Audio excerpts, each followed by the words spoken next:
Guys, today on Saturday, the whole team is around today. I mean, the all kids around. The whole family's here. Yeah. We have Grace here. We have Damien, Roxana. And our little boy, Lawrence, is around somewhere. He's 1 year old. I think Yeah. he's with our housemaid, Rosalie. Exactly. But everybody's here. Children have had exams this week. They've been doing a lot of Swahili and English, yeah? Mm-hmm. Both of them very comfortable in both languages. They go to a good private school here in Diani. Although Grace originally went to a public school in Eldoret. And then when they relocated to Diani, she started a good school.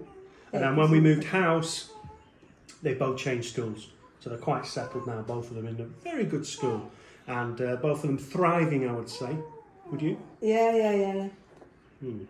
They're good in speaking in English, and we have English in our house, speaking in English and Kiswahili, because some of, like our housemaid, cannot speak in English. Rosalind doesn't speak English.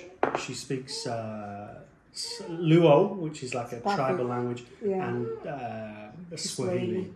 Damien is comfortable in both, but more comfortable in Swahili, yeah? You like to speak Swahili. Grace, I would say you're probably equal at both, would you say? Yeah. Equally comfortable at both languages.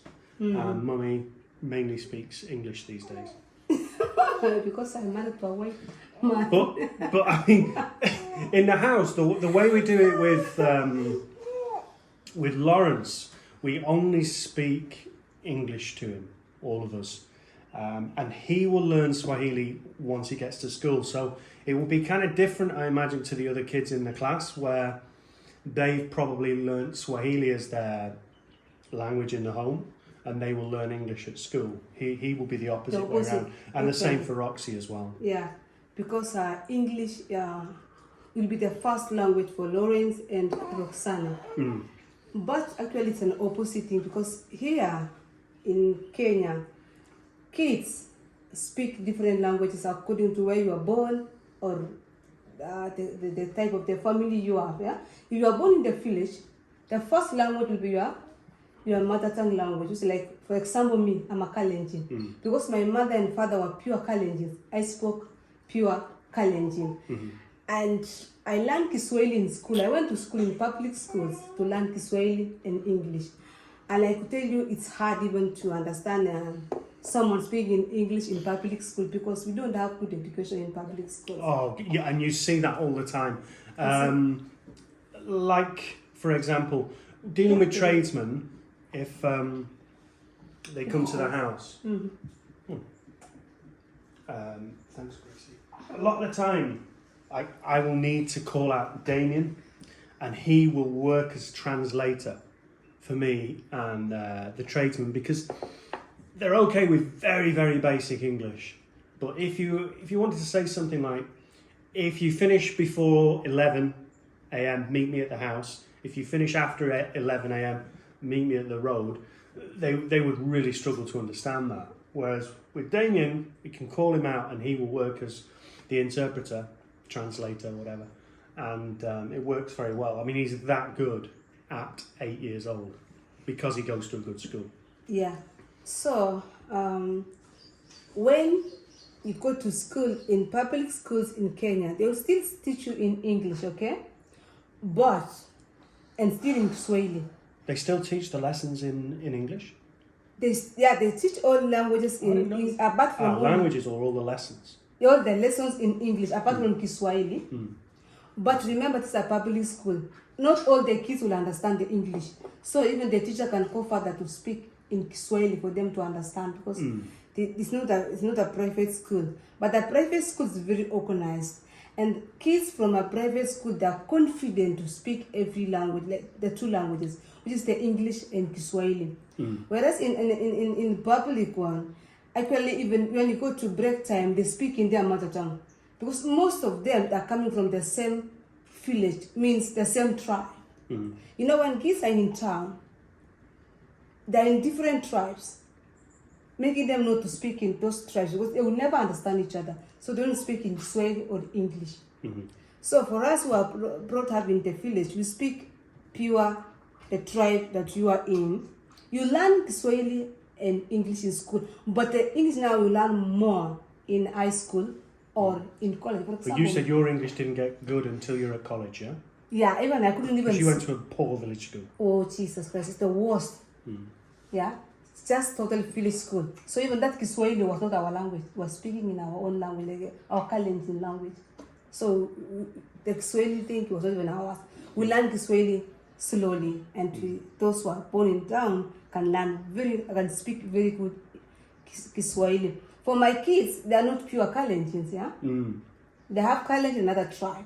Another tribe I couldn't understand. That's why the first language I brought them in is Kiswahili. Exactly. Yeah. They learned English later, but they've done it very well. Yes. Now they speak now Kiswahili and English. And the school week, or the school day in Kenya, is a very long day. I mean, Grace starts school. What time do you start? 7 a.m. No, 6. 6 a.m. start, Yeah. and you finish at 5, 4. 4. Yeah, then from 4 to 5 break. Ah, okay, 4 to 5 break. So it's a very long day. Yeah. Oh, and they go on a Saturday. Grace goes on a Saturday morning. Yeah. And Damien, they leave in the morning, all of them anyway, by the same time. But the class is just different. Grace is different and Damien's different. I think Damien starts around 7 in the morning to 3 in the evening. Then they leave to go home, yeah? Yeah. Yeah, so they're both in the same school and they're doing well in school, speaking good English, speaking good Kiswahili. Because I chose to take them to this private school because of as they grow old, they will just meet different people. Like now in our house, if I could not take them to a nice school, you could not be able to talk to them, yeah? As you get this. Yeah, they need the English. The English is going to take them further. There's not that many people that speak Swahili worldwide. It's just not that widely spoken. The English is going to take them further.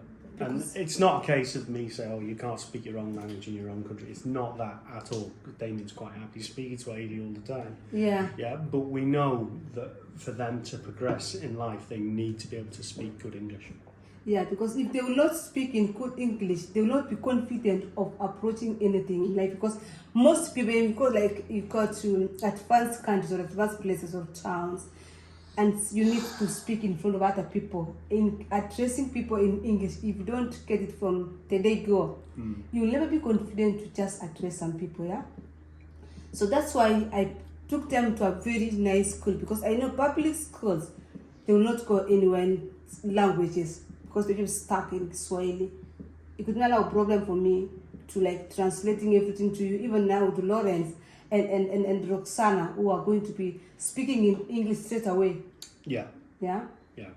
So languages in school in Kenya, we only have 2, which is, and then the other one is our tribe language, or which we don't understand each other, as 42 tribes in Kenya. Yeah. Each will speak different language.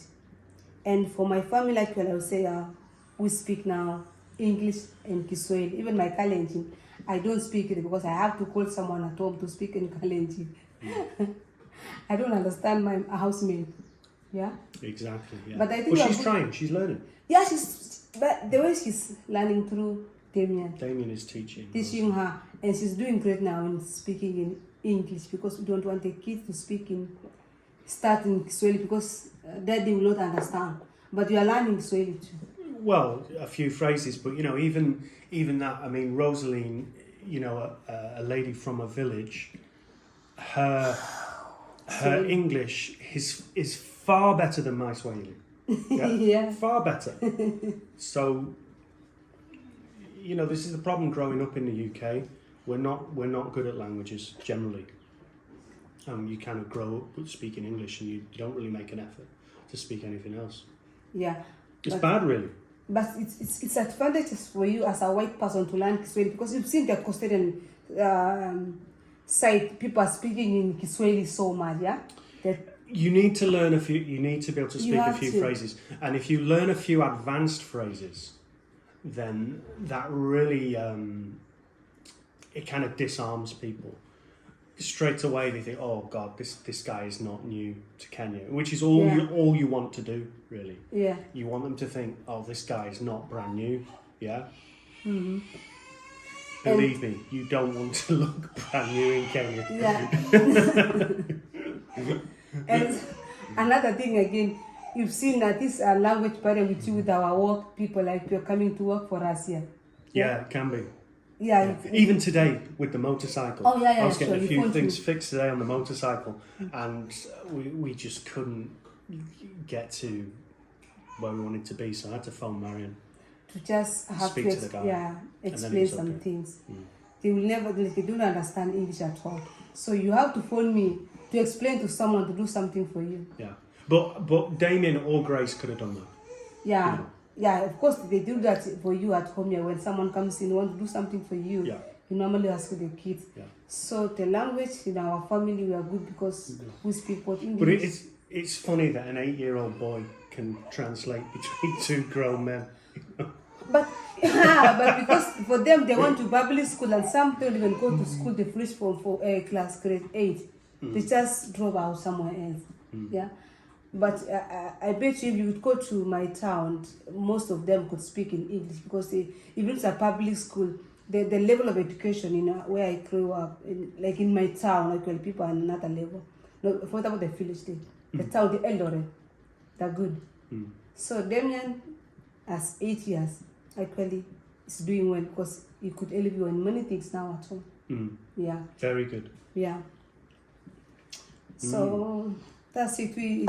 We speak in both Kiswahili and English in my house, and my kids are lucky to have a British man to make the English perfect. Exactly, the pronunciation. What about To mine? improve it. Am I improving now? You need to improve it. Okay, guys. You need to improve it. I promise I'm going to improve the pronunciation. Chat soon. Okay.